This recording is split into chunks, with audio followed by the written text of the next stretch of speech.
Bismillahirrahmanirrahim. Assalamualaikum warahmatullahi wabarakatuh. Alhamdulillahirabbil alamin wa bihi nasta'inu ala umuri dunya waddin. Wassalatu wassalamu ala asyrafil anbiya'i wal mursalin wa ala alihi wa sahbihi wa man da'a bi da'watihi ila yaumiddin. Amma ba'd. Bapak Ibu, para jamaah pengajian Ahad pagi Masjid Ar-Ruhama yang dirahmati Allah, apa kabar setelah Ramadan? Alhamdulillah sehat ya. Mudah-mudahan Allah menerima seluruh amal kita dan mudah-mudahan kita diberikan taufik untuk tetap istiqomah dalam beribadah dan mendekatkan diri kepada Allah. Taqabbalallahu minna wa minkum siyamana wa siyamakum kullu amin wa antum bi khair. Salawat dan salam semoga dilimpahkan kepada junjungan kita Nabi Muhammad sallallahu alaihi wasallam. Pada pagi hari ini kita tidak langsung masuk ke materi tarjih yang biasa kita kaji. Kita ingin sejenak berkontemplasi untuk memastikan apakah Ramadan kita diterima oleh Allah Subhanahu wa taala atau apakah tarbiyah Ramadan selama 1 bulan penuh itu berpengaruh pada kehidupan kita. Mengingat bahwa di ujung ayat surat Al-Baqarah, ayat-ayat puasa, terutama ayat pertama 183, Allah menyebutkan la'allakum tattaqun. Kalau Allah yang berbicara la'allakum, itu artinya pasti akan menjadi orang bertakwa. Dengan syarat syariat yang mengantarkan pada ketakwaan itu kita jalani sesuai aturan Allah, sesuai teladan dari Nabi Muhammad sallallahu alaihi wasallam. Tapi kalau yang mengatakan la'allakum itu manusia, kita, para nabi yang dinyatakan dalam Al-Quran, walaupun itu merupakan firman Allah, tapi konteks pembicaraannya adalah manusia, maka itu kata la'alla itu menjadi harapan. Ya, menjadi harapan, belum tentu pasti. Jadi kalau Allah yang mengatakan la'allakum tattaqun, itu pasti. Tapi kalau manusia yang mengatakan la'allakum, maka itu masih menjadi harapan saja. Jadi dengan kita berpuasa selama 1 bulan penuh, harapannya kita menjadi orang bertakwa. Nah, bagaimana kita melihat diri kita ini termasuk kategori orang yang bertakwa? Dengan melihat ciri-ciri orang bertakwa dalam ayat-ayat yang menyebutkan ciri-ciri orang bertakwa. Di antaranya seperti Bapak Ibu lihat di layar, itu ada surat Ali Imran ayat 103 dan seterusnya. Kita coba baca sama-sama ya, mudah-mudahan ayat ini bisa kita hafal nanti dan kita baca sehari-hari dalam sholat-sholat kita. Karena ini mengingatkan kita tentang ciri orang bertakwa, terutama kaitannya dengan interaksi sosial, hubungan kita dengan masyarakat. Saya akan mengawali, Bapak Ibu nanti berkenan untuk mengikuti. Saya tidak akan baca panjang-panjang, saya akan baca pendek-pendek. A'udzu billahi minasy syaithanir rajim.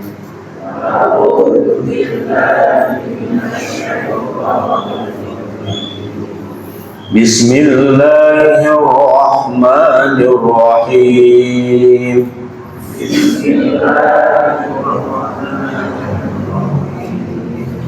Wasari'u ila maghfiratin min rabbikum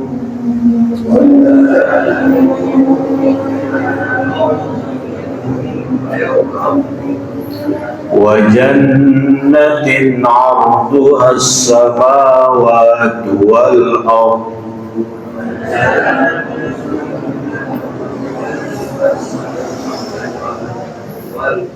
أعدت للمتقين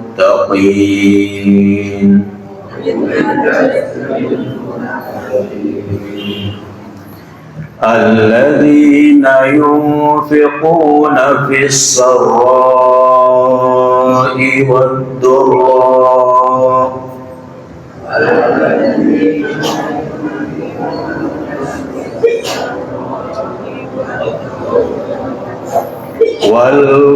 والكاظمين الغيظ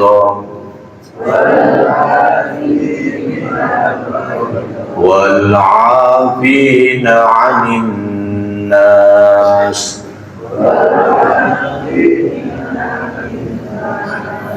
والله يحب المحسنين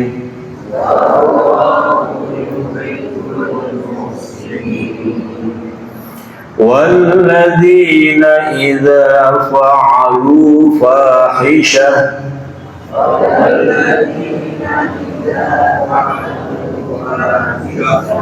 أو ظلموا أنفسهم ذكروا الله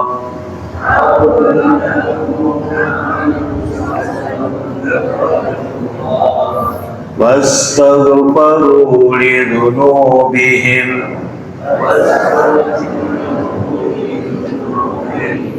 ومن يغفر الذنوب إلا الله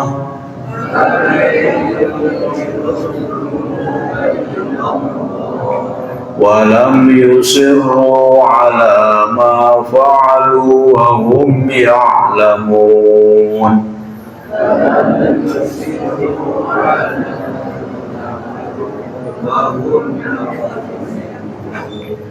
أولئك جزاؤهم مغفرة من ربهم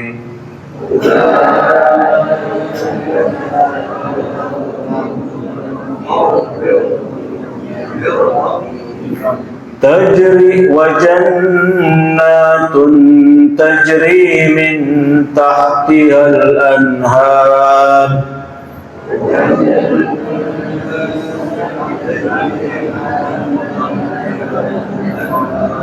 خالدين فيها ونعم أجر العاملين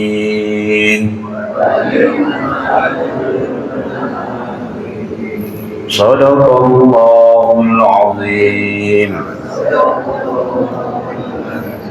Ya, itulah 4 ayat yang menjelaskan tentang ciri orang bertakwa. Sekian ayat menjelaskan, ini salah satunya. Pada ayat pertama, Allah memerintahkan kita semua untuk bersegera menuju ampunan Allah. Puasa itu juga mendatangkan ampunan, karena Nabi bersabda, man shoma ramadhana imanan wahtisaban ghufira lahu ma taqaddama min dhanbi.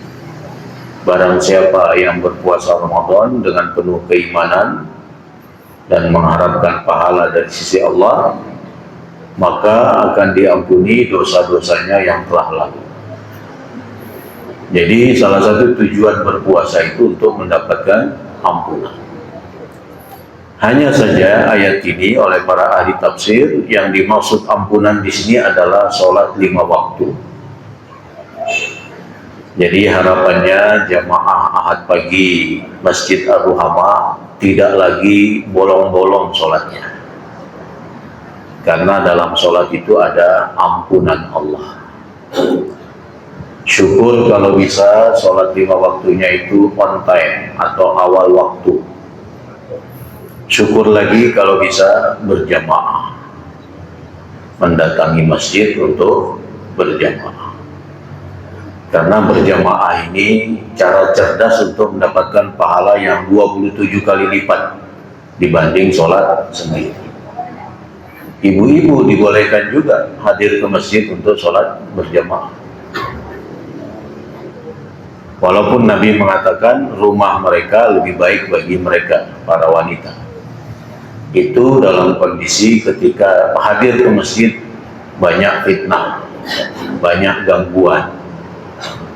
Kalau datang ke masjid aman, apalagi bersama suami dan keluarga misalnya, maka pilihlah sholat di masjid, berjamaah di shaf perempuan, di shaf ibu-ibu. Maka itu mendapat pahala yang sama dengan yang didapatkan oleh laki-laki yang datang ke masjid.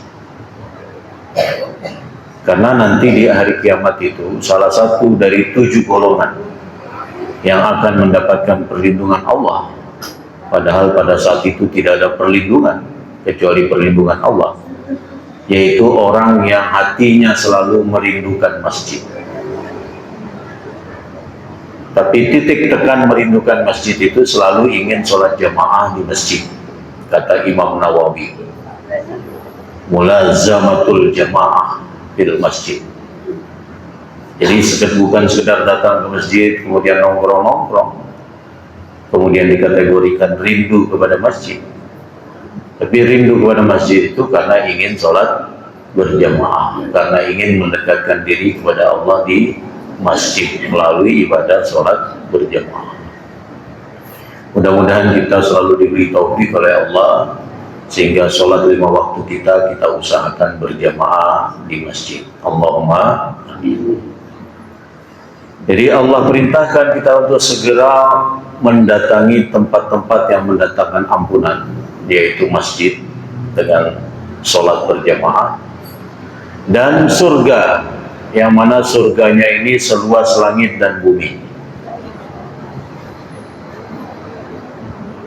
Jadi bumi ini sudah luas bagi kita, banyak tanah-tanah yang belum ditempati. Bahkan lautan tidak bisa ditempati, itu sangat luas, lebih luas dari daratan. Bisa dibayangkan luasnya surga itu seluas langit dan bumi.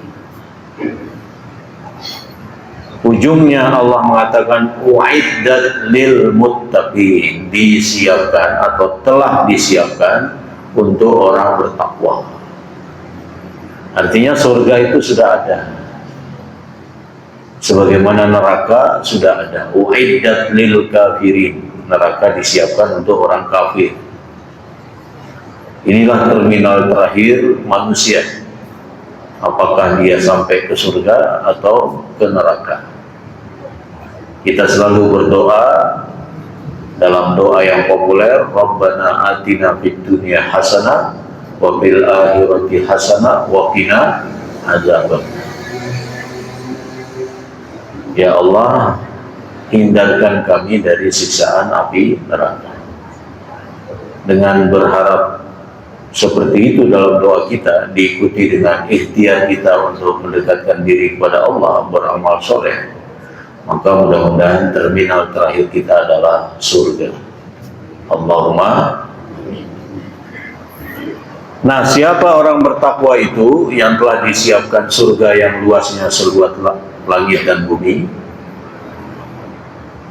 Dalam ayat 134-nya disebutkan ciri-cirinya.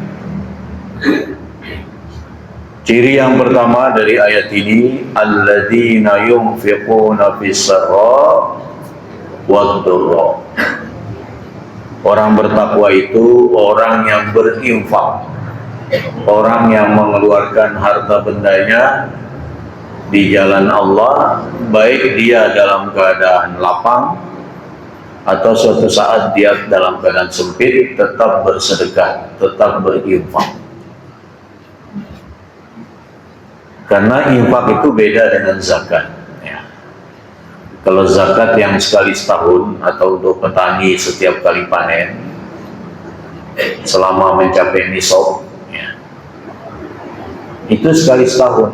Sebenarnya zakat itu lebih sedikit daripada infak. Dan zakat itu tidak semua orang bisa melakukannya.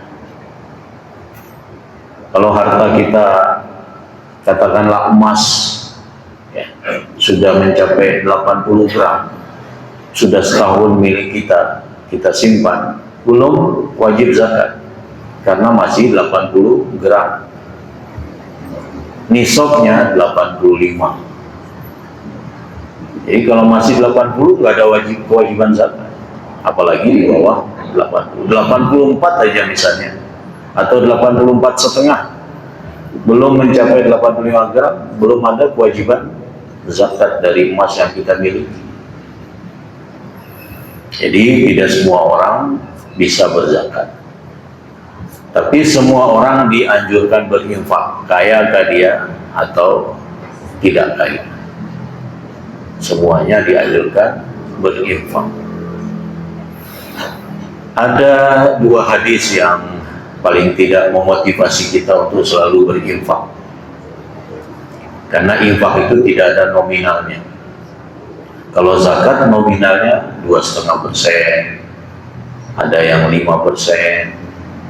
Jadi kalau petani mengusahakan sawahnya itu dengan biaya, ya, dengan pupuk, pengairan itu berbiaya semua, nanti zakatnya 5%. Kalau sudah memenuhi syarat-syarat zakat. Kalau panennya sudah memenuhi nisab, mencapai nisab, 5% setiap kali panen, bukan 1 tahun sekali. Kalau emas itu 1 tahun sekali. Kalau biayanya hanya mengandalkan hujan, tidak ada biaya yang dikeluarkan, misalnya katakanlah kebun mangga misalnya, kemudian mangga itu sudah mencapai nisab saat panennya, maka lebih besar zakatnya, 10%, ya, 10%. Jadi zakat itu ada nominalnya. Kalau infak nggak ada nominalnya. Mau infak 1.000 karena mampunya 1.000, ya mau. Mau infak 5.000, ya monggo. Tidak ada batasan nominal tertentu, minimal maupun maksimal. Dan itu bisa dilakukan setiap hari, tidak harus menunggu setahun sekali. Berbeda dengan zakat. Zakat itu diperintahkan untuk membersihkan harta. Kalau infak itu diperintahkan dengan mengharapkan pahala dari sisi Allah, karena mengandung kerelaan, tidak diwajibkan. Nah, ada dua hadis yang paling tidak memotivasi kita. Yang pertama, Nabi pernah mengatakan, sabaqa dirhamun mi'ata alfin. 1 dirham bisa mengalahkan 100.000 dirham. Kalau kita coba rupiahkan, 1 rupiah bisa mengalahkan 100.000 rupiah. Apakah 1 rupiah itu dekat dengan 100.000 rupiah? Jauh kan? 1 rupiah dengan 100.000 rupiah itu jauh. 1 rupiah dengan 5 rupiah mungkin dekat. Nah, Nabi mengatakan 1 dirham bisa mengalahkan 100.000 dirham. Ini dalam konteks infak. Para sahabat heran, bukankah 100.000 dirham lebih banyak? Bagaimana 100.000 dirham bisa mengalahkan 1 dirham? Maka para sahabat mencoba bertanya kepada Rasulullah untuk mendapatkan penjelasan lebih lanjut. Bagaimana mungkin 1 dirham, infak 1 dirham mengalahkan infak 100.000 dirham? Maka mereka bertanya kepada Rasulullah, kaifa yasbiqu dirhamun mi'ata alf ya Rasulullah?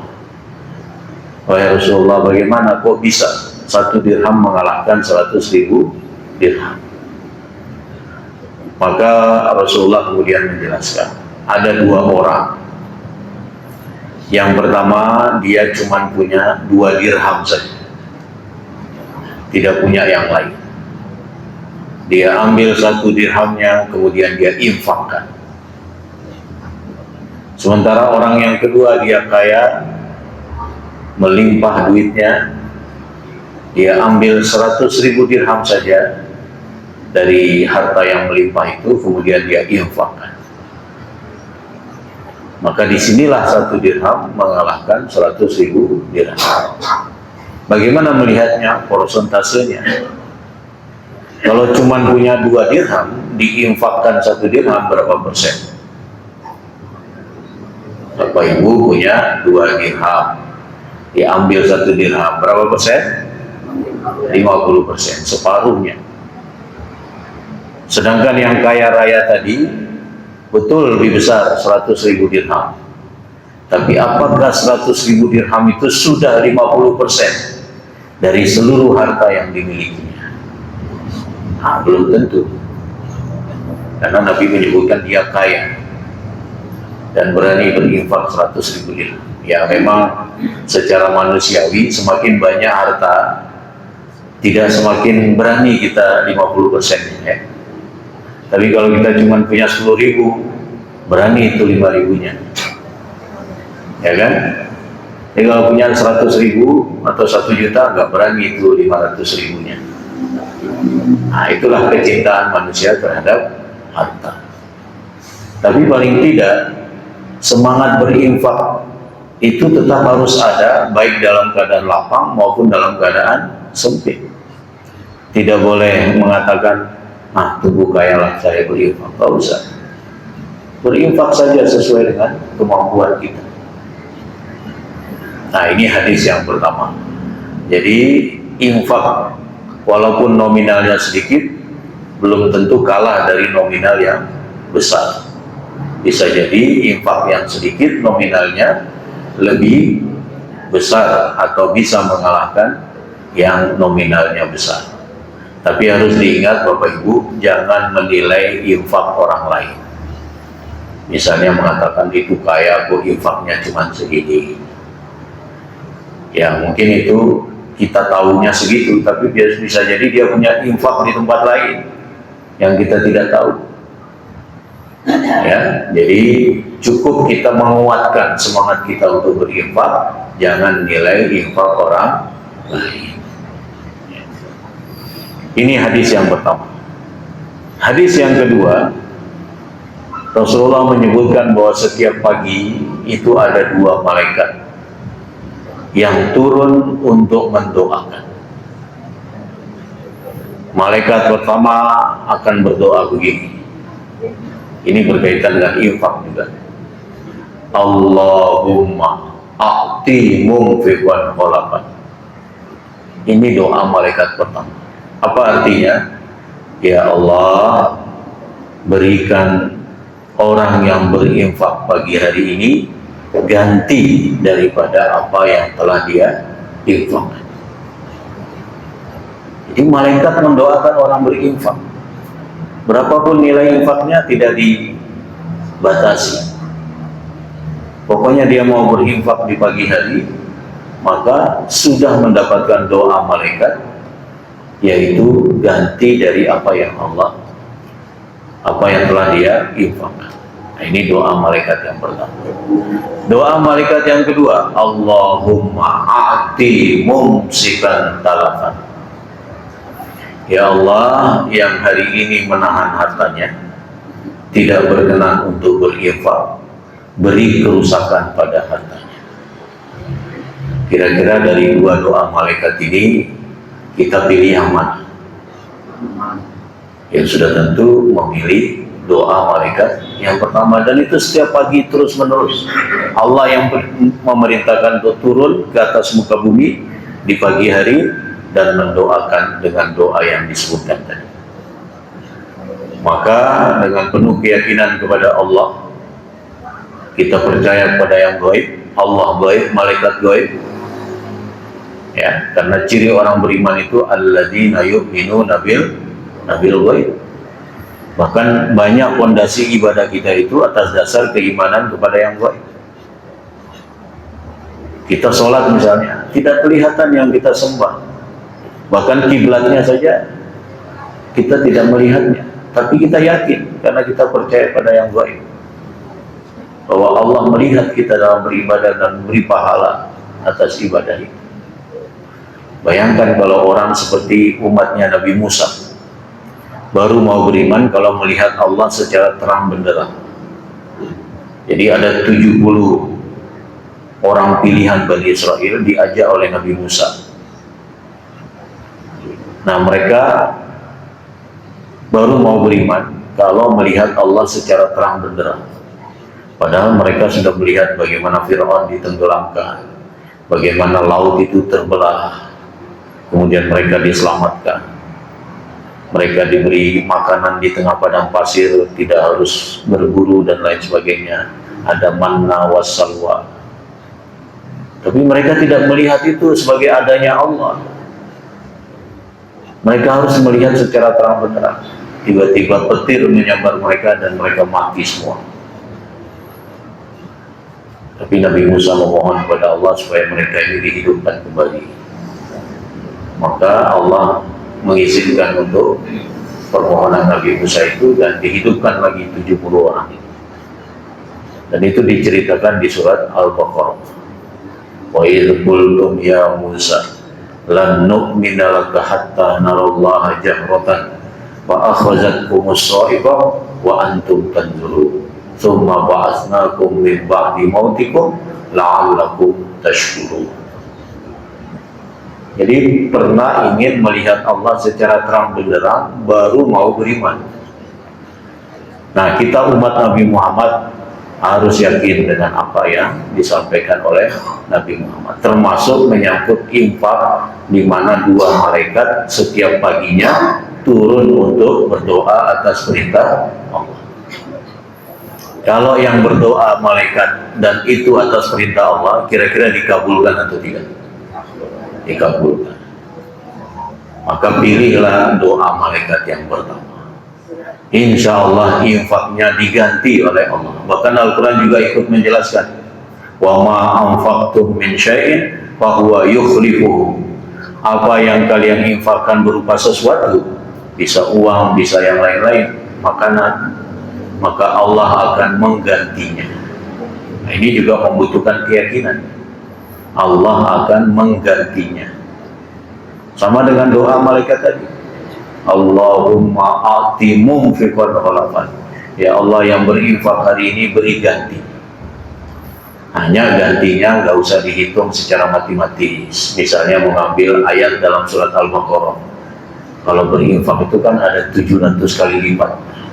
Hari ini berinfak 5.000. Berarti nanti sore saya akan dapat kali 700.000. Ya nggak usah begitu. Ya. Allah itu mengganti sesuai dengan kebutuhan hambanya. Bisa berupa kesehatan, bisa berupa semakin lebih baik beribadahnya, bisa berupa anak yang soleh. Jadi macam-macam ganti oleh Allah. Tidak harus harta benda, bisa juga harta benda sesuai dengan kehendak Allah. Dan apa yang Allah tentukan untuk mengganti, itulah yang paling baik. Semua keputusan Allah itu paling baik. Tapi seringkali kadang kita merasa tidak baik. Inilah yang harus kita perbaiki pada diri kita masing-masing. Jadi 2 hadis tadi semoga mampu menyemangati kita untuk berinfak pasca Ramadan. Kalau itu yang kita miliki, berarti 1 poin keberhasilan tarbiyah Ramadan kita telah mempengaruhi diri kita, yaitu adanya semangat berinfak, baik di kala lapang, di kala kaya, maupun di kala sempit, di kala miskin. Nah, jadi anjuran ini sesuai dengan keadaan kita, tidak ada nominalnya. Kalau perintah zakat, wajib zakat itu kan kepada orang kaya yang hartanya sudah mencapai nisab, dan itu sekali setahun selain pertanian. Nah, jadi ciri orang bertakwa adalah suka berinfak baik di kala lapang maupun di kala sempit. Jadi untuk melihat apakah Ramadan mempengaruhi semangat kita setelah Ramadan, lihatlah semangat kita berinfak. Ya. Yang kedua, wal kadhiminal ghaidha wal 'afina 'anil nas wallahu yuhibbul muhsinin. pada potongan ayat ini ada 3 nilai yang harus dimiliki orang bertakwa. Yang pertama, kemampuan menahan amarah. Yang kedua, kesediaan untuk memaafkan kesalahan orang lain. Yang ketiga, kesediaan untuk berbuat baik pada orang yang pernah bersalah kepada kita. Nah, ini 3 nilai yang hierarki ya. Yang paling awal itu paling bawah. Jadi 3 nilai ini bertingkat. Tingkatan pertama, kemampuan menahan amarah saja, belum berkenan memaafkan, apalagi berbuat baik kepada yang telah bersalah. Tingkatan kedua, berkenan di samping tadi mampu menahan amarah, tidak marah kepada yang berbuat salah, mampu atau bersedia untuk memaafkan, tapi belum bersedia berbuat baik kepada orang yang telah bersalah. Ya, mungkin dia mengatakan, ya saya sudah maafkan, tapi untuk duduk bersama saya masih belum bisa. Ya, untuk jalan bareng masih kurang nyaman. Jadi dia belum bersedia untuk berbuat baik. Nah, yang paling tinggi sudah mampu menahan amarah, sudah bersedia memaafkan, bahkan lebih dari itu dia pun berbuat baik kepada yang dulunya pernah berbuat salah kepadanya. Nah, inilah 3 tingkatan orang bertakwa. Jadi dalam interaksi sosial itu sangat mungkin seseorang itu melakukan kesalahan baik sengaja maupun tidak sengaja kepada kita. Mungkin dia mengatakan kata-kata yang tidak baik, mungkin dia menabrak kita tanpa sengaja, dan lain sebagainya. Apakah perilaku bersalah dari seseorang itu harus kita sikapi dengan marah? Karena kita merasa kuat, karena kita ingin membalas kesalahan yang pernah dilakukan itu. Agama menganjurkan supaya kita menahan amarah. Jadi kemampuan menahan amarah ini sebenarnya adalah juga pengaruh dari tarbiyah Ramadan selama sebulan. Orang berpuasa itu kan disuruh untuk menahan amarah. Diajak berduel, disuruh untuk mengatakan saya sedang puasa, supaya menghindari berduelnya itu. Jangan mengatakan ya nanti maghrib aja, tunggu setelah berbuka. Sama aja dengan tidak menahan amarah. Jadi itu hasil dari latihan sebulan penuh selama Ramadan, hasil dari ibadah puasa. Jadi puasa itu tidak sekedar menahan diri dari makan dan minum. Itu paling mudah kalau puasa seperti itu. Puasa itu harus menahan telinganya, menahan penglihatannya, menahan lisannya. Sebagaimana pernyataan sahabat Jabir bin Abdullah, "Idza sumta falyasum sam'uka wal yasum basaruka wal yasum lisanuka." Apabila kamu sedang berpuasa, maka puasakan juga pendengaranmu, puasakan juga penglihatanmu, puasakan juga lisanmu, anil kadzib wal maghrim, dari hal-hal yang bersifat berdusta atau hal-hal yang haram. Jadi puasa tidak sekedar menahan makan, minum, hubungan suami istri, tapi lebih dari itu. Nah, jadi kalau kita mampu menahan amarah saja, tapi belum mau memaafkan, masih kurang. Anjuran agama berikutnya adalah sedianya kita untuk memaafkan kesalahan orang yang tadi bersalah. Tapi setan selalu berusaha untuk mempengaruhi kita. Jangan kamu maafkan, dia itu brengsek gini. Jadi semakin kuat kita untuk tidak mau memaafkan. Kita rubah mindset itu, bahwa Nabi menjelaskan memaafkan itu adalah kemuliaan di sisi Allah. Jadi orang yang bersedia memaafkan itu justru mulia di sisi Allah, bukan menunjukkan lemahnya dia. Jadi setan selalu berbisik, kenapa kamu tidak balas saja, ngapain kamu maafkan? Maka kita harus jauhi bisikan-bisikan itu dengan menguatkan diri bahwa saya memaafkan ini dengan niat memperoleh kemuliaan di sisi Allah. Allah saja maha memaafkan, masa kita makhluknya tidak mau memaafkan? Orang yang memaafkan itu pasti akan mendapatkan ampunan di sisi Allah. Kita bisa lihat peristiwa yang disebut dengan hadisul ifki yang terjadi pada keluarga Abu Bakar As-Siddiq, pada keluarga Nabi Sallallahu Alaihi Wasallam. Jadi pada saat itu Ibunda Aisyah pulang dari mendampingi Rasulullah dalam suatu peperangan. Beliau ketika beristirahat di satu tempat dengan pasukan kaum muslimin itu sempat keluar dari tempat tendanya untuk mencari kalung. Tapi para sahabat mengira beliau sudah ada di atas onta yang ada tendanya karena ringannya tubuh beliau. Maka pasukan berangkat tanpa mengecek adakah Ibunda Aisyah di dalamnya. Akhirnya beliau tertinggal. Ketika beliau kembali ke tempat peristirahatan para pasukan, sudah menemukan kalungnya, kalung yang dipinjamkan oleh adiknya Asma binti Abi Bakar, ya. Ternyata sudah tidak ada, pasukan sudah berangkat, sudah tidak kelihatan, tidak mungkin mengejar. Akhirnya beliau menunggu dengan harapan ada yang menjemput. Tapi rupanya ada seseorang namanya Sofwan, itu selalu terlambat, selalu belakang. Dia sendiri melihat ada sosok yang sedang istirahat. Setelah mendekati, beliau tahu bahwa itu Ibunda Aisyah. Maka beliau mempersilahkan Ibunda Aisyah untuk naik ke ontanya dan pulang. Tidak ada pembicaraan sama sekali. Beliau hanya berniat mengantar Ibunda Aisyah. Tapi orang-orang munafik di Madinah menganggap itu sebagai perselingkuhan.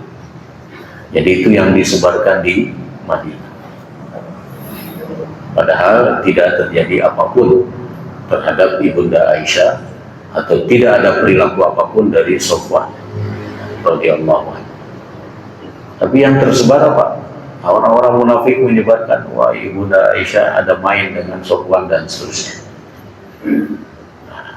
Sudah tentu Rasulullah berubah kasih sayangnya kepada Ibunda Aisyah dengan peristiwa ini. Karena Rasulullah tidak mengetahui yang gaib, kecuali Allah memberitahunya. Ini benar atau tidak? Ibunda Aisyah sudah meyakinkan tidak terjadi sesuatu apapun, tapi terbukti pulang berdua. Singkat cerita, Ibunda Aisyah menangis sebulan penuh, ya. Kemudian minta izin untuk kembali ke rumah Abu Bakar, ya.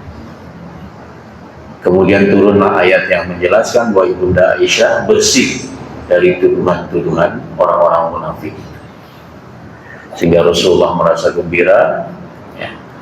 Ibunda Aisyah juga senang. Abu Bakar ingin rasanya, karena diantara orang yang menyebarkan berita bohong itu adalah masih keponakan Abu Bakar yang selama ini mendapatkan bantuan hidup, biaya hidup sehari-hari oleh Abu Bakar As-Siddiq, karena Abu Bakar orang kaya. Ingin rasanya Abu Bakar itu menghentikan bantuan itu. Ya mungkin ini manusiawi, ya. Bapak Ibu, kalau ada orang yang sudah diberi beasiswa sampai kuliah, setelah tamat kuliah dia memfitnah keluarga Bapak Ibu, kira-kira masih melanjutkan biaya hidupnya atau tidak? Nah, itu sikap kita. Tapi sikap Abu Bakar, turun kepada beliau satu ayat bahwa memaafkan itu justru akan mendapatkan ampunan dari Allah. Itu yang dipilih oleh Abu Bakar. Jadi beliau tetap melanjutkan. Jadi kesediaan memaafkan itu memang berat, ya. Tapi ada kemuliaan dari sisi Allah dan ada ampunan yang besar dari sisi Allah. Itu yang harus menjadi motivasi kita. Jangan ikuti bisikan-bisikan setan untuk kita tidak mau memaafkan. Karena dengan kita tidak memaafkan itu justru akan membawa beban psikologis yang berat. Bayangkan kalau kita bersama dengan dia, pasti kita cari jalan yang lain. Ya kan? Pas kita duduk berdampingan di acara RT, acara PKK, pasti nggak mau duduk berdampingan. Karena masih menyimpan sesuatu beban psikologis karena belum memaafkan. Apa nggak tambah susah hidup kalau seperti itu? Maka agama membimbing kita untuk mau memaafkan. Ya, insya Allah dengan kita memaafkan, Allah akan memberikan ampunannya kepada yang memaafkan. Karena kita mencontoh sifat Allah yang memaafkan, yang mengampuni. Itu yang harus menjadi motivasi kita. Yang ketiga, bersedia berbuat baik. Wallahu yuhibbul muhsinin. Allah suka kepada mereka yang berbuat ihsan. Ihsan itu adalah bukan membayar atau membalas kebaikan dengan kebaikan. Kalau itu biasa. Ihsan itu membalas perilaku buruk dengan perilaku baik. Itu ihsan. Kalau ada orang mengantarkan makanan, kemudian beberapa hari berikutnya kita balas dengan mengantarkan makanan, itu namanya mukafa'ah. Ya, membalas sesuatu kebaikan dengan kebaikan. Itu biasa. Bahkan itu suatu keharusan.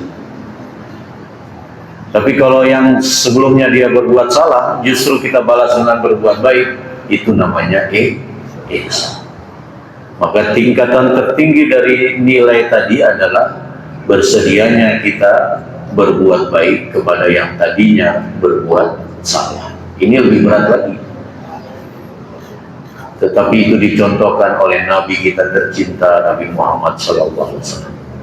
Betapa banyak orang yang mengejek beliau ketika masih di Mekah. Saat pembebasan kota Mekah, beliau maafkan. Betapa banyak beliau dihina dan lain sebagainya, tapi beliau maafkan, bahkan beliau berbuat baik kepada yang menghina atau yang melakukan kesalahan. Itulah teladan kita. Memang berat mungkin ya bagi sebagian orang, apalagi selalu dibisiki oleh setan untuk tidak mau berbuat baik kepada yang tadinya berbuat salah. Ada suatu gengsi, kemarin dia melakukan ini itu pada saya, masa saya berbuat baik. Pernyataan itu tidak sesuai dengan anjuran agama. Ya, kita hidup ini bukan di dunia ini, nanti di akhirat. Maka ketika kita bersedia memaafkan kesalahan orang lain, kita akan mendapat ampunan di akhirat kelak. Ketika kita bersedia berbuat baik kepada yang dulunya dia berbuat salah pada kita, maka kita akan memperoleh balasan, yaitu disukai oleh Allah. Wallahu yuhibbul muhsinin. Nah, dua hal ini dalam satu ayat ini lebih bersifat sosial. Hablum minan nas. Jadi bertakwa itu tidak hanya hablum minallah, tapi juga ada hablum minan nas. Dua hal inilah yang harus menjadi perhatian kita. Kalau hablum minallahnya, ciri-ciri orang bertakwa itu kan ada di surat Al-Baqarah ayat 1 dan seterusnya ya. Kita coba lihat.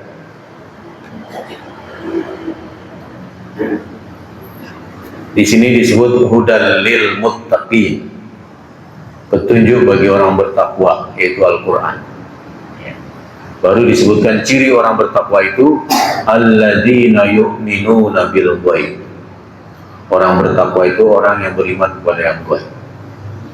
Gaib yang pertama itu Allah. Sebagaimana tadi dijelaskan, orang-orang Bani Israel itu baru mau beriman kalau melihat Allah. Kita beriman kepada Allah, kita beriman kepada Nabi Muhammad, padahal kita belum pernah berjumpa dengan Nabi Muhammad. Justru ini yang dirindukan oleh Nabi.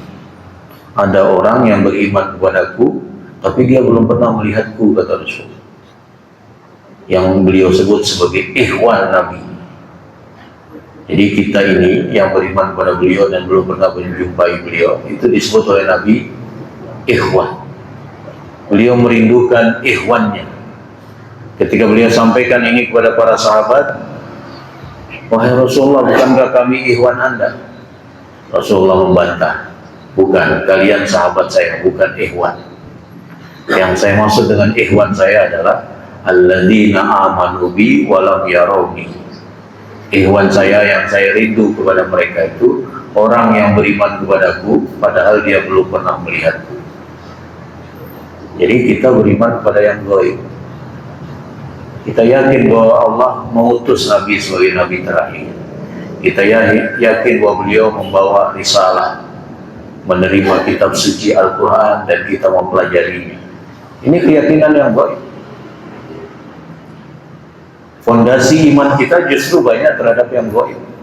Bapak Ibu sholat menyembah, ada nggak yang dilihat? Terpampang nggak di depannya itu Allah, dilihat langsung kemudian menyembah? Nggak ada. Ya. Tapi kita yakin bahwa itu perintah dari Allah. Kita melakukan ibadah sholat karena kita beriman pada yang baik. Bayangkan kalau kita tidak beriman pada yang baik. Ngapain kamu sembah siapa? Kamu sembah dinding, kamu sembah kubus hitam Ka'bah. Nah, akhirnya begitu. Ya. Jadi salah satu ciri orang bertakwa itu alladzina yu'minuna bil. Yang kedua, wa yuqimus shalah, mendirikan sholat, hablum minallah, yang diwajibkan 5 kali dalam sehari semalam.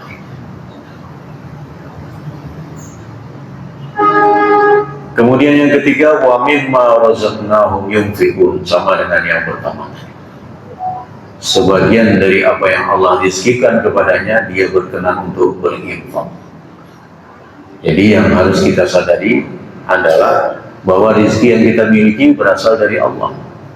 Kenapa ayat ini tidak mengatakan wa yunfikun gitu aja? Tapi ayat ini mengatakan wa mimma razaqnahum yunfikun, supaya kita sadar bahwa semua rezeki kita itu yang berikan Allah dan kita diminta untuk mengeluarkannya sebagian. Sebagian ini bukan berarti 50%. Ya. Tidak harus 50%. Bisa 2,5% untuk zakat, ya. Bisa berapapun yang tidak ada nominalnya untuk infak. Jadi ayat ini menggunakan kalimat wa mimma razaqnahum yunfiqun supaya kita sadar bahwa yang ada pada diri kita berupa rezeki itu berasal dari Allah, dan Allah perintahkan kita untuk mengeluarkan sebagiannya. Itulah ciri orang bertakwa. Jadi kalau kita setelah Ramadan bertambah keimanan kita kepada yang gaib, bertambah ibadah sholat kita lebih baik, bertambah semangat kita untuk mengeluarkan apa yang Allah rezekikan kepada kita, maka insya Allah Ramadan kita berhasil. Insya Allah tarbiyah Ramadan selama sebulan penuh memberikan pengaruh yang baik pada kehidupan kita. Karena itu nasihat para ulama kepada kita semua, kunu rabbaniyin wala takunu ramadaniyin. Jadilah kalian orang-orang yang rabbani, yang senantiasa istiqomah menyembah Allah baik Ramadan maupun di luar Ramadan. Jangan jadi orang yang ramadani. Jangan jadi hamba Allah yang hanya semangat beribadah hanya menunggu Ramadan ada, menunggu Ramadan hadir. Maka tugas kita yang paling penting pasca Ramadan adalah membangun keistiqomahan beribadah. Baik ibadah itu menyangkut hablum minallah maupun menyangkut hablum minannas. Dengan demikian, insya Allah kita keluar dari Ramadan sebagai orang-orang yang bertakwa, insya Allah. Allahumma amin. Nah, itulah ciri orang bertakwa baik secara hablum minannas maupun secara hablum minallah, yang kita usahakan terus menjaga keistiqomahan ibadah. Karena itu setelah Ramadan jangan sampai tidak ada puasa sama sekali baru mau puasa pas Ramadan. Nabi itu tidak ada satu bulan pun yang beliau lewatkan kecuali ada puasa. Yang paling minim, kalau mau ngambil yang paling minim, nasihat beliau kepada Abu Hurairah 3 hari.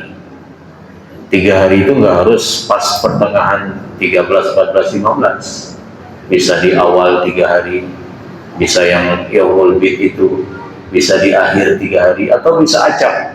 Pokoknya 3 hari dalam 1 bulan Komariah, bukan bulan Masehi ya. Bulan Komariah, Syawal misalnya. Jadi Syawal ini sudah ada puasa sunnah 6 hari untuk menggenapkan menjadi puasa setahun dengan Ramadan. Jadi nggak perlu puasa yang 3 hari, bukan dilarang ya, tapi tidak perlu, cukup dengan puasa 6 hari. 6 hari itu nggak harus berturut-turut, boleh ambil Senin Kemis sampai 6 hari, boleh ambil 3 hari itu nanti tambah 3 hari lagi ya. Pokoknya ada puasa setelah Ramadan, jangan sampai kosong sama sekali nunggu Ramadan lagi baru puasa. Ya nggak apa-apa karena ini puasa sunnah, tapi kan kita tidak mampu menjaga keistiqomahan Ramadan. Masa kita mampu puasa 1 bulan dalam 1 bulan yang berjalan, tapi untuk bulan berikutnya nggak mampu sehari pun tidak puasa ya. Bapak Ibu yang dirahmati oleh Allah, kita berdoa sebagaimana ulama salaf berdoa selama 6 bulan. Mudah-mudahan Allah Subhanahu wa Ta'ala menerima seluruh rangkaian amal soleh pendekatan diri kepada Allah yang kita lakukan selama Ramadan. Apakah itu puasa kita, sholat malam kita, sholat tarawih kita, tadarus kita, memberikan takjil kepada yang berbuka, ikut berpartisipasi dalam pengumpulan zakat di masjid untuk meramaikan masjid, menyemarakkan dan membantu panitia. Nah, itu semua amal-amal itu berdoa kepada Allah untuk diterima. Karena ulama salaf itu 6 bulan lamanya setelah Ramadan berdoa supaya diterimanya amal selama Ramadan, sekecil apapun amal itu ya. Mungkin memberikan 2 mangkok kolak kepada yang berbuka, itu sudah termasuk amal soleh. Maka tugas kita dalam bulan-bulan ini dan 6 bulan berikutnya terus berdoa untuk diterimanya amal-amal itu selama Ramadan. Setelah 6 bulan itu berdoa lagi untuk dipertemukan dengan bulan Ramadan. Itulah kebiasaan ulama salaf. 6 bulan berdoa diterimanya amal pasca Ramadan, 6 bulan berikutnya memohon dipertemukan kembali dengan bulan Ramadan. Inilah yang dapat saya sampaikan, mudah-mudahan ada manfaatnya. Saya ingin membagi 2 buku, satu untuk bapak-bapak, ada jilid 8, Tanya Jawab Agama, diterbitkan oleh Suara Muhammadiyah, dihimpun oleh Majelis Tarjih dan Tajdid. Dulu namanya Majelis Tarjih dan Tajdid, sekarang namanya hanya Majelis Tarjih saja.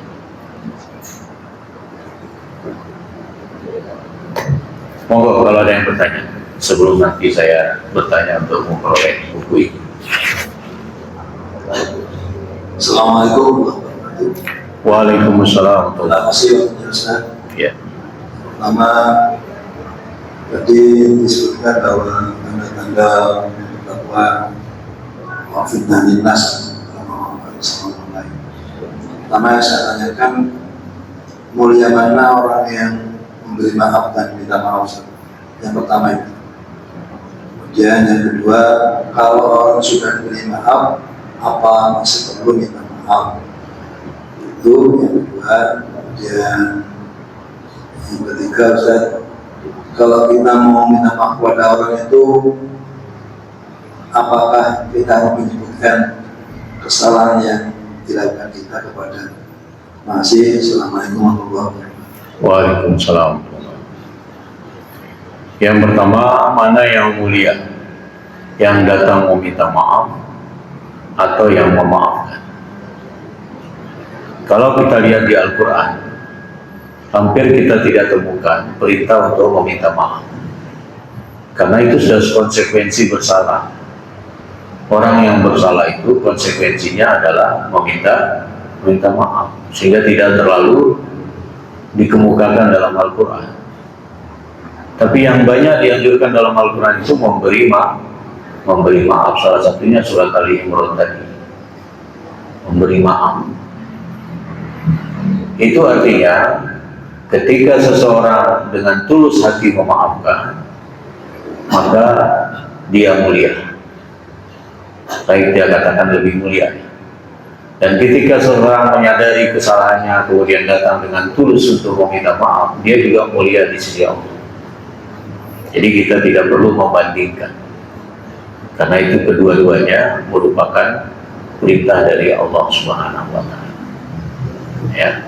Dan Allah yang akan memuliakan keduanya, baik yang datang untuk meminta maaf maupun yang berkenan untuk memaafkan.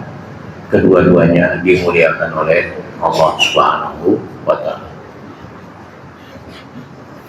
Yang kedua, ketika kita sudah memberi maaf, apakah yang bersalah itu masih boleh untuk meminta maaf lagi? Ya sudah tentu berbagai kesalahan yang kita tidak sengaja dan kita sengaja, itu kalau sudah, ya sudah. Tapi kan kita tidak tahu, barangkali masih ada salah yang lain. Karena interaksi kita yang terus menerus kan. Kecuali kalau kita tidak berinteraksi, dia di Arab Saudi misalnya, kita nggak pernah ketemu, nggak pernah apa. Ya apa, kesalahannya nggak ada, mau minta maaf apa. Tapi kalau sering berinteraksi kan kita nggak tahu ada yang kita sengaja atau tidak yang barangkali menyakitkan hatinya. Berarti untuk kita minta maaf lagi itu barangkali untuk kesalahan lain, bukan untuk kesalahan yang sudah. Kalau yang sudah ya sudah. Tapi dengan terusnya berinteraksi memungkinkan ada kesalahan yang kita tidak rasakan, ya, yang kita tidak sadari, itu sebagai suatu kesalahan, sehingga kita tetap terus minta maaf. Dalam tradisi masyarakat kita ada istilah halal bihalal. Jadi itu tradisi yang baik, walaupun tidak ada dalam kebiasaan misalnya Nabi gitu ya. Tapi ini tradisi lokal yang baik, ya. Sehingga dalam suatu masyarakat itu ketika sudah saling memaafkan, untuk hidup setelah Ramadan itu lebih ringan karena sudah saling memaafkan. Karena itu jangan dibuat hanya formalitas halal bihalal. Harus betul-betul berasal dari hati, mau memaafkan dan mau meminta maaf. Artinya kita ingin nol lah, saling menghalalkan. Ya, makanya halal bihalal, saling menghalalkan kesalahan yang pernah dilakukan. Kalau itu menyangkut hutang dan lain, ya dimaafkan tapi ya tetap bayar. Jangan sampai kalau sudah dimaafkan nggak bayar hutang. Itu lain soal. Ya. Bentuk mau meminta maaf dengan tulus ya bayar hutangnya. Apalagi kalau itu jumlahnya besar. Kecuali yang berpiutang itu mengatakan saya putihkan, karena saya sudah maafkan saya putihkan. Nah itu nggak perlu bayar lagi, sudah diputihkan oleh yang bersangkutan. Yang memutihkan itu dapat ganti dari Allah. Jadi tetap minta maaf barangkali ada kesalahan lain. Untuk kesalahan yang sudah kita minta maaf nggak perlu, ya. Masa cuma satu kesalahan, ya. Setelah itu interaksi lagi, masa tidak bersalah. Nah, berarti minta maaf itu tidak apa-apa. Selama kita melakukan kesalahan, ya kita minta maaf lagi. Terus yang ketiga apa tadi? Kalau menyampaikan, kalau kita punya salah, minta maaf disampaikan. Iya, kesalahannya disampaikan kalau kita sadar dan kita tahu. Tapi kalau kita tidak tahu secara detail, ya kita katakan mungkin selama interaksi ini saya ada kesalahan. Nah itu karena kita nggak tahu persisnya seperti apa. Tapi kalau kita tahu persisnya, ya kita sampaikan. Ya harus siap-siap. Ya, harus siap-siap. Itu konsekuensi ketulusan minta maaf. Kita tidak bisa berharap, wah ini pasti akan memaafkan itu secara pasti begitu. Bisa jadi ada kemungkinan lain dia akan marah. Ya harus siap. Dan jangan menyesal kalau begitu saya lebih baik nggak minta maaf. Karena saya dimarahi malah saya minta maaf ini. Ya. Nggak usah. Ya. Jadi ya selama kita tulus meminta maaf, apapun konsekuensinya kita terima. Ya. Karena bisa jadi orang yang meminta maaf itu terdidik dan orang yang diharapkan memberi maaf itu tidak terdidik, sehingga bisa jadi yang responnya adalah marah. Ya. Terus apa lagi? Udah ya. Pertanyaan dari ibu-ibu ini, bagaimana bila kita punya kesalahan tetapi sudah minta maaf sedangkan beliaunya tidak memaafkan? Ya, itu tadi ya, kita sudah mau minta maaf, beliaunya tidak berkenan memaafkan. Ya nggak apa-apa, kita adukan itu kepada Allah.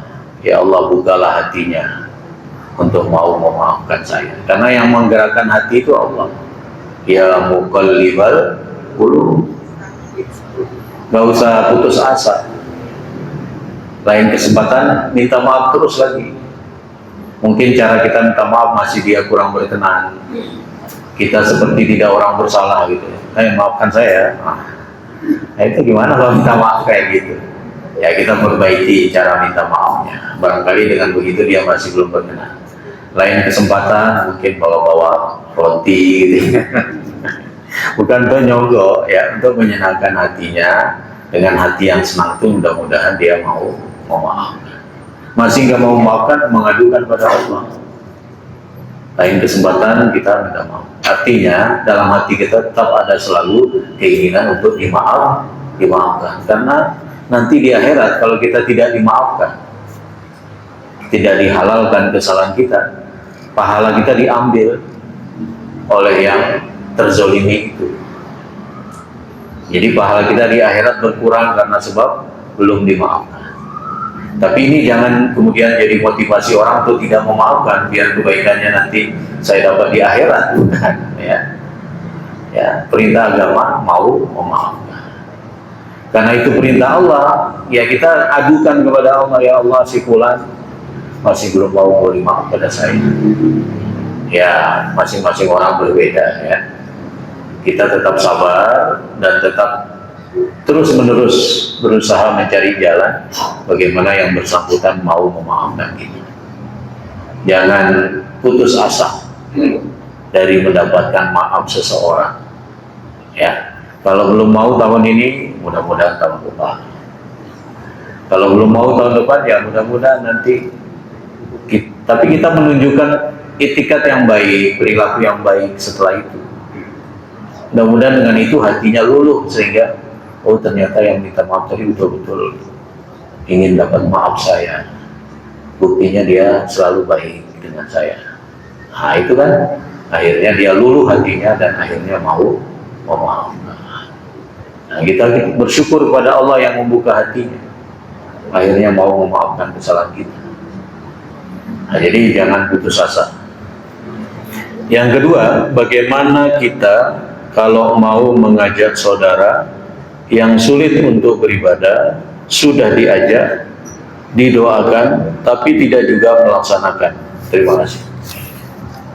Ya, kita ini hanya mengajak, tidak bisa memaksa seseorang untuk mau beribadah. Tapi nasihat-nasihat tetap terus kita sampaikan. Walaupun mungkin kita dianggap rewel, cerewet, dan lain sebagainya. Ya. Tunjukkan bahwa kita mengajak ini bukan karena kita lebih alim dari dia.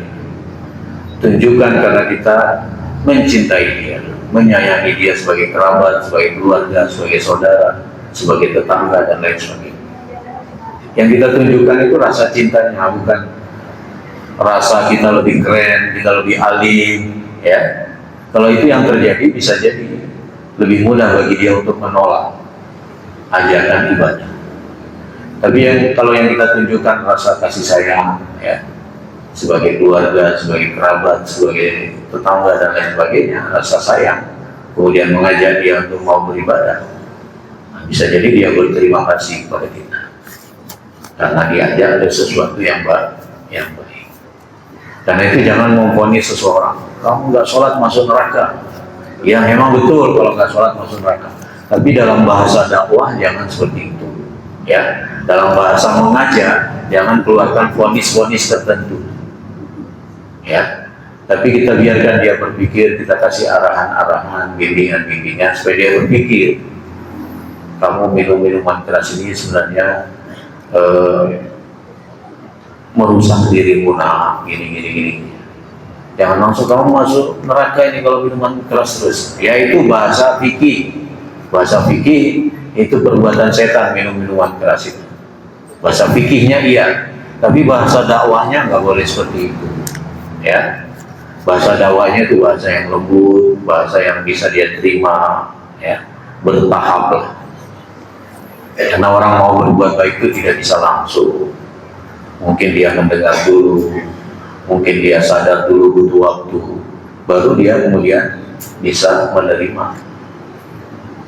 Makanya dakwah jangan pakai bahasa fikih, bahasa vonis, tapi pakai bahasa bimbingan, bahasa ajakan, bahasa psikologis yang dia bisa terima, yang menghargai dirinya.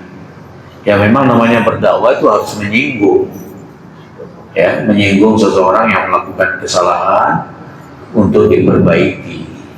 Nah itu dakwah. Nah itu barangkali ada lagi, cukup. Saya yang bertanya sekarang. Itu bapak-bapak dulu jilid 8. Tadi disebutkan ada 2 malaikat yang turun pagi-pagi untuk berdoa. Sebutkan salah satu dari doa malaikat itu dalam bahasa Arab. Monggo Pak. Ya, angkat tangan. Assalamualaikum warahmatullahi wabarakatuh. Waalaikumsalam. Doa malaikat yang pertama yaitu bila hamba Allah berinfak, mudah-mudahan Allah akan menggantinya dengan mengganti apa yang dikeluarkan infak tadi. Ya. Yang kedua, yang tidak pernah berinfak, dia akan menunggu kehancurannya. Yang saya tanya di ujung, mungkin Bapak karena angkat tangan langsung tadi, dalam bahasa Arab doanya itu. Nah, doanya dalam bahasa Arab, potongan doanya. Hadisnya panjang, tapi potongan doanya.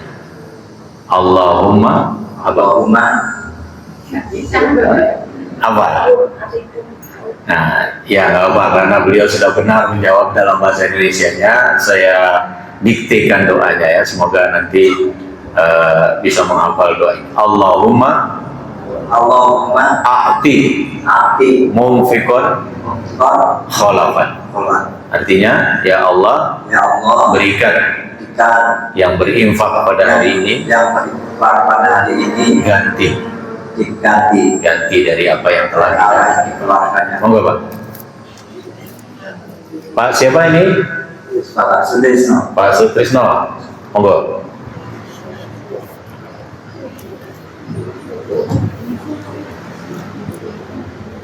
Betul dulu Pak.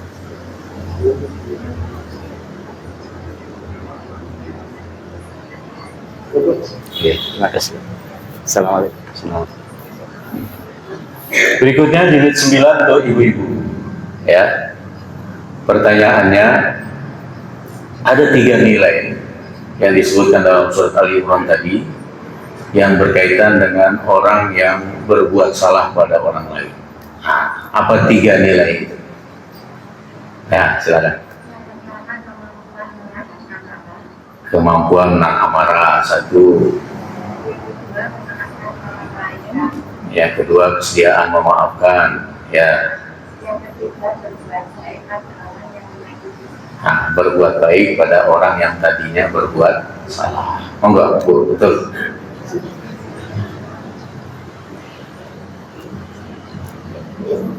Terima kasih Ustaz. Jazakumullah khairan katsiran.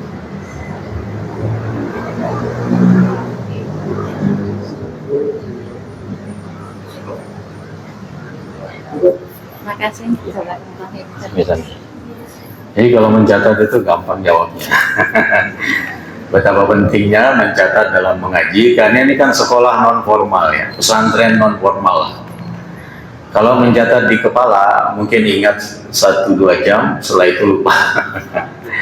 Jadi monggo yang mau bawa catatan silahkan, mencatat di HP monggo ya, hal-hal penting. Selama para asatidz yang berbicara di sini menyampaikan hal-hal penting yang belum kita ketahui, catat, karena kita ini manusia yang cepat lupa. Jadi untuk memandu ingatannya adalah dengan mencatat. Demikian saya kira pengajian kita sudah melebihi 7:30. Saya secara pribadi mohon maaf jika selama berinteraksi, selama mengaji bersama Bapak Ibu ada hal-hal yang kurang berkenan. Saya mohon maaf, mudah-mudahan Bapak Ibu berkenan untuk memaafkan. Terima kasih. Billahi taufiq wal hidayah, wabillahi wal hidayah. Saya kembalikan ke Ustaz Jafar. Assalamualaikum warahmatullahi wabarakatuh.